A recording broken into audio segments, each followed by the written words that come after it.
ഹോളിവുഡിൽ അടുത്ത കാലത്ത് ഇറങ്ങിയ ലക്ഷണമൊത്ത സ്പോർട്സ് ഡ്രാമയാണ് ജോസഫ് കോസൻസ്കി സംവിധാനം ചെയ്ത F1.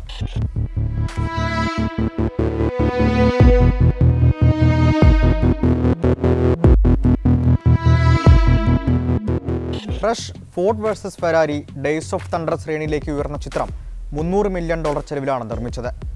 ബ്രാഡ് പിറ്റും ഡാംസൺ ഇദ്രിസും സണ്ണി ഹേസ്, ജോഷുവ പിയേഴ്സ് എന്നീ പ്രധാന കഥാപാത്രങ്ങളെത്തുന്ന ചിത്രം സിരകളിൽ തീ പടർത്തുന്ന F1 കാറോട്ട മത്സരങ്ങളും അതിന്റെ പിന്നാമ്പുറങ്ങളുമാണ് പറയുന്നത്. സൂപ്പർ കമ്പ്യൂട്ടർ AI കാലത്ത് എവിടെയോ നഷ്ടപ്പെട്ട പൂർണ്ണത F1-ൽ നമുക്ക് കാണാം. സീറ്റഡ് ത്രില്ലറായി ആസ്വദിക്കുമ്പോഴും ചരിത്രത്തോട് ചേർന്ന് പല ഫോർമുല സംഭവങ്ങളും നമ്മുടെ ഓർമ്മയിലേക്ക് വരും. ഫോർമുല ഫാൻസ് മറക്കാൻ ആഗ്രഹിക്കുന്ന 1990 സ്പാനിഷ് ഗ്രാൻഡ് പ്രി. ബ്രിട്ടീഷ് താരം മാർട്ടിൻ ഡോണലി മണിക്കൂറിൽ 225 മുതൽ 240 കിലോമീറ്റർ വരെ വേഗത്തിൽ കുതിച്ചു പായുകയാണ്. ലംബോർഗിനി എഞ്ചിൻ ഘടിപ്പിച്ച ഡോണലിയുടെ ലോട്ടസ് F1 കാർ ട്രാക്കിൽ വളവ് തിരിഞ്ഞതോടെ നിയന്ത്രണം വിട്ടു. നിയന്ത്രണം വിട്ട കാർ വശത്തെ ബാരിയറിൽ ഇടിച്ചു പിളർന്നു. കൺമുന്നിൽ കാറ് നെടുകെ പിളർന്ന് രണ്ടായി മാറി. അപകടം ശ്രദ്ധയിൽപ്പെടാത്ത സഹതാരങ്ങൾ ട്രാക്കിലൂടെ കുതിക്കുന്നുണ്ടപ്പോൾ. ട്രാക്കിന് നടുവിലേക്ക് സീറ്റടക്കം തെറിച്ചുവീണ ഡോണലി ചുരുണ്ടുകിടക്കുന്ന ദാരുണ ദൃശ്യം മുന്നിലുണ്ട്. കാലൊടിഞ്ഞ് മറുവശത്തേക്ക് തൂങ്ങിയിരിക്കുന്നത് ദൃശ്യങ്ങളിൽ വ്യക്തമാണ്. ഹെൽമറ്റിനുള്ളിൽ രക്ഷാപ്രവർത്തകർ കണ്ടത് വിറളി വിറങ്ങലിച്ച് നീലനിറമായ ഡോണലിയുടെ മുഖം. ഫോർമുല കരിയർ അവസാനിച്ചെങ്കിലും ജീവനുണ്ടോ ഇല്ലയോ എന്ന് സംശയിച്ച സഹപ്രവർത്തകരെ അതിശയിപ്പിച്ച് ഡോണലി മരണത്തോട് പൊരുതി. 2 കാലിലും പൊട്ടിത്തകർന്നു. തലയോട്ടിയിൽ ക്ഷതം, മൂക്കിന്റെ പാലവും കവിളിലും പരിക്ക്. 2 ഹൃദയാഘാതവും കൂടി വന്നതോടെ ഡോണലിക്ക് അന്ത്യകൂദാശ ചൊല്ലി.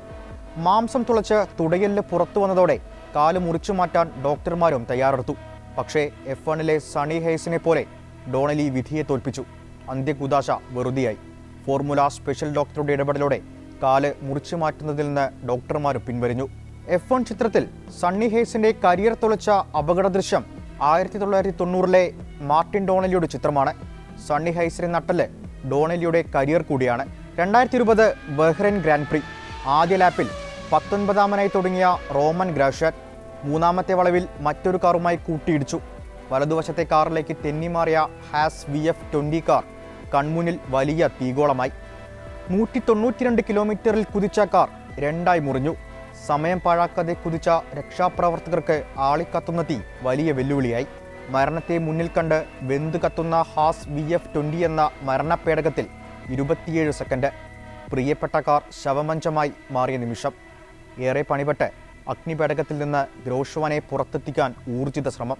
28ാം സെക്കൻഡിൽ ഗ്രീക്ക് കഥകളിൽ ചാരത്തിൽ നിന്ന് ഉയർത്തെഴുന്നേൽക്കുന്ന ഫീനിക്സ് പക്ഷിയെ പോലെ തലയുയർത്തി ബാരിയർ ചാടിക്കടന്ന ഗ്രോഷ്വാനെ കണ്ടവരും കേട്ടവരും ഗുരുതര പരിക്കുന്നുറപ്പിച്ചു. എന്നാൽ 2 കൈകളിലും സാരമായി പൊള്ളലേറ്റു എന്നതിലപ്പുറം കാര്യമായ പ്രശ്നങ്ങളില്ല. ഇദ്രിസ് അവതരിപ്പിച്ച ജോഷുവ പിയേഴ്സിനെ പോലെ അപ്പസ് ഫോർമുല കാറിൽ ബാരിയറും കടന്ന് പുറത്തേക്ക് തെറിച്ച ജോഷുവ പെരസിനെ ജീവിതത്തിലേക്ക് വലിച്ചടുപ്പിക്കുന്നത് ബ്രാഡ് പിറ്റിന്റെ സണ്ണി ഹേസ് ആണ്. 1976-ൽ ജർമ്മൻ ഗ്രാൻഡ് പ്രിയിൽ കത്തി തകർന്ന ഫെരാരിയിൽ നിന്ന് നിക്കി ലോവ്ഡയെ രക്ഷിച്ച അർദൂറോ മെർസാരിയെ പോലെ മുഖം പാതി കത്തിയ, ശ്വാസകോശവും കരിഞ്ഞ് ഗുരുതര അപകടത്തിൽ നിന്ന് 6 ആഴ്ചകൾക്ക് ശേഷം തിരിച്ചുവന്ന ഇതിഹാസമായ നിക്കി ലോവ്ഡ. 55 സെക്കൻഡ് മരണത്തെ കണ്ട ലോഡിയെ കൈപിടിച്ചവരിൽ ബ്രൈറ്റ് ലെങ്കറും ഗൈ എഡ്വാർഡ്സും ഹെറാൾഡ് ഏർട്ടിലും ഉണ്ടായിരുന്നു. ഇവിടെ സണ്ണി ഹേസ് ഒറ്റയ്ക്ക്. 2007 മൊണാക്കോ ഗ്രാൻഡ് പ്രി. മക്ലാരൻ ക്യാമ്പിൽ ലൂയിസ് ഹാമിൽട്ടൺ അന്ന് കന്നിക്കാരനാണ്. അന്ന് സ്വന്തം ടീമംഗം ഫെർണാണ്ടോ അലോൺസോയ്ക്ക് പിന്നിൽ 2ാമതായാണ് ഹാമിൽട്ടൺ ഫിനിഷ് ചെയ്തത്. കന്നിക്കാരനെങ്കിലും ഹാമിൽട്ടന്റെ മുഖത്ത് അതൃപ്തി പ്രകടമാണ്. മത്സരത്തിൽ 2ാമതെത്താൻ താൻ നിർബന്ധിക്കപ്പെട്ടെന്ന് ഹാമിൽട്ടൺ തുറന്നടിച്ചു. വിവാദം മക്ലാരനെ ഏറെ ചൊടിപ്പിച്ചു. അതേ വർഷം ഹംഗറിയിൽ തർക്കം കൈവിട്ടുപോയി. യോഗ്യതാ മത്സരത്തിൽ സ്വന്തം ടീമായ മക്ലാരനെ കേൾക്കാതെ ഹാമിൽട്ടൺ അലോൺസോയെ ഓവർടേക്ക് ചെയ്തു. പരസ്പര വൈര്യത്തോടെ ഇരുവരും മത്സരിച്ചപ്പോൾ ഹാമിൽട്ടൺ 2ാമതെത്തി. അലോൺസോ 6ാമത്തേക്ക് പിന്തള്ളപ്പെട്ടു. തൊട്ടടുത്ത വർഷം ഫെർണാണ്ടോ അലോൺസോ മക്ലാരനുമായുള്ള കരാർ അവസാനിപ്പിച്ചു. 2019-ൽ പരസ്പര വൈര്യം അവസാനിപ്പിച്ച് ഹാമിൽട്ടൺ അലോൺസോയുമായി കൈകൊടുത്തു. F1 ചിത്രത്തിൽ ത്രില്ലടിപ്പിച്ച സണ്ണി ജോഷുവ പരസ്പര പോരിൻ്റെ കാമ്പ് ഒരുപക്ഷെ ഇതായിരിക്കാം. ചിത്രത്തിൻ്റെ ഉപദേശകനായി വന്ന ഹാമിൽട്ടനാണ് പിന്നീട് ചിത്രത്തിൻ്റെ നിർമ്മാണ സഹായിയായി മാറിയത്.